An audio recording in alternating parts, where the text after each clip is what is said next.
direction le Cameroun. Pandémie de coronavirus. Yves Le Drian prédit le pire pour Paul Biya.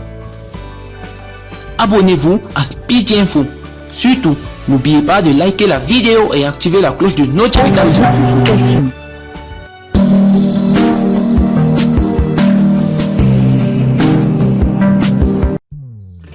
Le ministère français des Affaires étrangères a fait des prévisions sur les conséquences de la crise sanitaire mondiale qui sévit également en Afrique.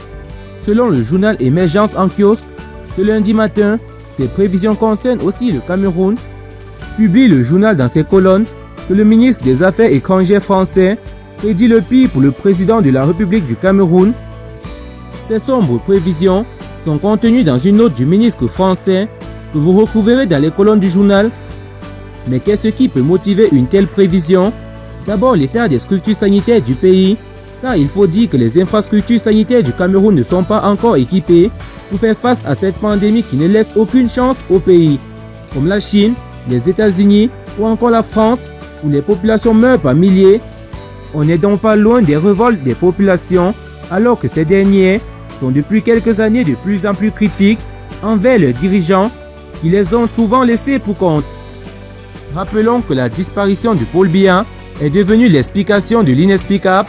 Nous y sommes maintenant que la télévision française France 24 a parlé de la disparition ou encore de l'invisibilité du président Paul Biya depuis que la pandémie du coronavirus assomme le Cameroun.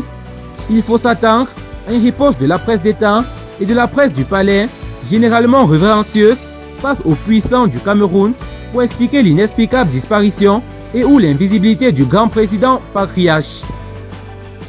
Les intellectuels ou diplômés universitaires qui vouent une haine morbide au professeur Maurice Kamto ne seront pas en reste.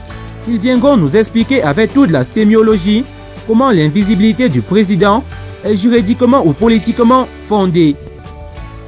Mais comme vous nous interdisez de réclamer notre président, donnez-nous au moins les masques de sécurité, sinon nous n'allons qu'obéir à celui qui s'occupe de nous et qui a pour nom le professeur Maurice Kamto.